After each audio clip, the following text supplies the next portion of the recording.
أعوذ بالله من الشيطان الرجيم بسم الله الرحمن الرحيم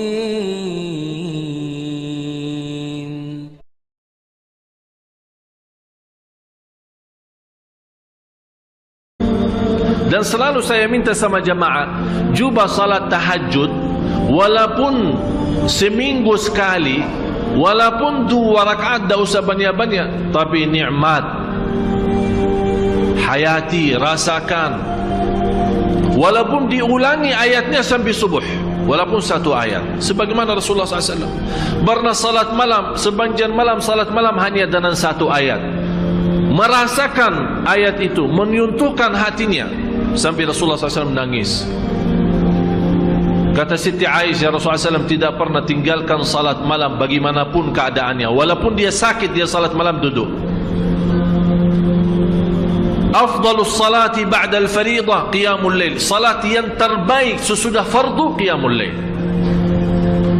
Dan saya heran, orang punya masalah, bagaimana punya masalah dia masih bisa qiyamul lail? Menurut saya masalah tinggalkan salat malam itu masalah.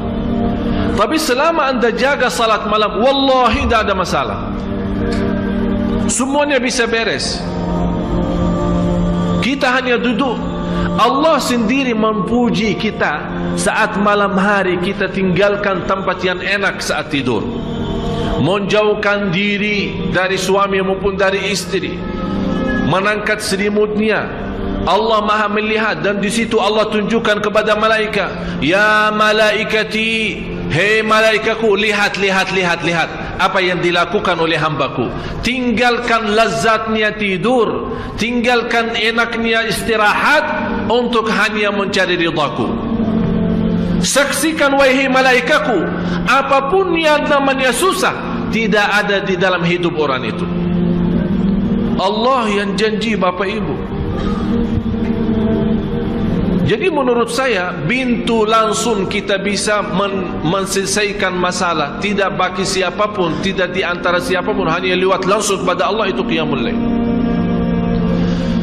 Asahhun nasi abdanan, yang paling sehat tumbuhnya yang jaga salat malam, yang paling sinar mukanya yang jaga salat malam, yang paling suci batinnya yang jaga salat malam, yang paling berkah ucapannya yang jaga salat malam, yang paling mulia perbuatannya yang jaga salat malam. Semua terjamin berkah kata, baik perbuatannya, suci batinnya. Malah dari sisi salat malam, karena terisi ketakutan kepada Allah, dan ketakutan yang terisi kalbu, terbakar namanya syahwat. Dan isi ketakutan dalam hati kita saat salat malam, karena yang membuat kita salat malam, mungkin ada di sini ayat, amman huwa qanitun ana al-laili sajidan, bersujud dan Ustaz berdiri, bersujud dan berdiri. Kenapa disebut di sini sujud dan berdiri? Tahu kenapa Bapak Ibu? Saat bersujud kita tunjukkan rendah hati. Saat bersujud, walaupun namanya muka, kalau kita tuntut kepada selain Allah terasa terhina, tapi kalau kita bersujud untuk Allah terasa bangga. Saat berdiri terasa lembut hati.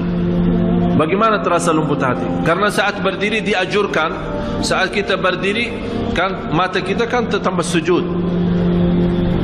sampai tidak berani menangkat mata, melihat ke atas, seolah-olah kita merasa sudah Allah di hadapan kita. Malah kita malu, karena masih muka kita, mata kita, mulut kita masih tercampur banyak dosa dan maksiat. Kita malu menangkat. Ini yang membuat kehadiran kalbu dan fikiran saat itu merubahkan qiyam itu istimewa, sampai Allah menikmati saat kita berdiri. Oleh kerana itu disebut di ayat ini, amman huwa qanitun ana al-laili sajidan wa qa'ima. Bapak Ibu, kenapa di sini didahulukan kata sajidan, bersujud dan berdiri, padahal kita tahu sama-sama berdiri kan sebelum sujud kan? Tapi kenapa di sini didahulukan sujud? Aqrabu ma yakunu al-'abdu ila Allah wa huwa sajid, paling dekat posisi hamba kepada Allah saat sujud.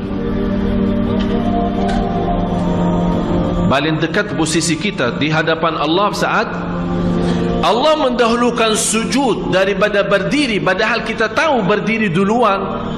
Allah menanamkan rasa rindu kepada sujud. Oleh kerana itu tertanam sita berdiri lama, nikmati bacaan, seperti dari bacaan Al-Fatihah dan ayat-ayat yang lain, kita terasa lagi memuji Allah, membaca kalamullah, mengagungkan dan membesarkan Allah lewat bacaan Al-Quran. Dan terasa, ya Allah, saya sudah lama dan banjan berdiri untuk memujimu. Ya Allah, saya rindu bersujud agar menjadi mendekatimu. Masya Allah. Jadi posisi berdiri dan sujud itu ada ikatan yang luar biasa. Oleh kerana itu di rahasia ayat ini dibawakan kata sujudan, sajidan wa qa'ima. Yang lebih indah lagi Bapak Ibu, dibawa kata sajidan, bukan sujudan. Kenapa sajidan? Itu merubahkan orang ini sangat membutuhkan kedekatan kepada Allah. Memang Bapak Ibu semua saya yakin sangat merindukan menjadi hamba yang terdekat kepada Allah. Itu sujudnya. Oleh karena itu dalam kesempatan saat sujud diserahkan oleh Rasulullah kita berbanjang doa, menadu, bermunajat. Karena saat berdiri lama memuji Allah lewat bacaan Quran, kita sekarang mulai minta hajat. Karena saat berdiri kan dah boleh doa. Kapan boleh doa saat? Apa yang kita baca saat berdiri? Alhamdulillahi Rabbil Alamin. Artinya apa? Segala puji. Berarti kita membaca Al-Quran sebenarnya intinya memuji Allah. Kita belum minta apa-apa. Cuba bayangkan kalau ada seorang manusia mulia atau orang kaya, kita duduk di hadapan dia atau berdiri di hadapan dia, kita 1 jam puji dia di depan ribuan orang. Habis kita selesai puji dia, kita minta hajat. Kira-kira ditolak enggak? Diterima. Saya pernah melihat ada seorang bawa kata syair memuji seorang raja di Arab. Sampai dibawa kata-kata, sampai terus terang saja saya tersentuh hati saya. Padahal dibawa kata-kata, barangkali kalau kita kasih ke Nabi masih mending daripada manusia. Luar biasa pujiannya kepada raja. Sampai raja sendiri sudah merasa dirinya kagum, sudah tidak bisa bertahan saking pujiannya tinggi. Habis itu belum dia selesai bacaannya, sudah berhenti, kamu mau apa? Saking senang, saking terbuka hatinya seorang raja, belum selesai orang memujinya, dia malah, udah, kamu mau apa? Selesaikan. Ini Bapak Ibu manusia yang masih terisi kotoran, yang masih terisi dosa, yang masih terisi riya, yang masih terisi nifak, yang masih terisi bermacam-macam maksiat, dosa besar maupun kecil. Kalau kita puji dia, dia tetap tersentuh, terbuka hatinya, dia lupakan segalanya dan dia bantu.